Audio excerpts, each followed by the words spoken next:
I had a thought which I wanted to share. I was pondering over one of the main reasons why people who do good things, such as buying gifts for others, do not receive the same level of respect and love from people than some who do not do these things. This outcome occurs as a result of their intention.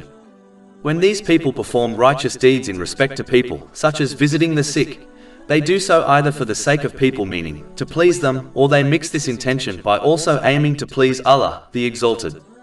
First of all, the one who acts for the sake of people will gain no reward from Allah, the Exalted. They will be told to gain their reward from the people they acted for on Judgment Day. This is confirmed in a narration found in Jami' at-Tirmidhi, number 3154. Scholars are divided on whether those who mix their intention by aiming to please Allah, the Exalted, and people will receive a partial reward or none at all.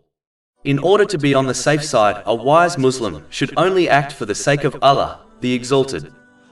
On the other hand, the other people who gain more respect and love from others do so because they solely act for the pleasure of Allah, the Exalted.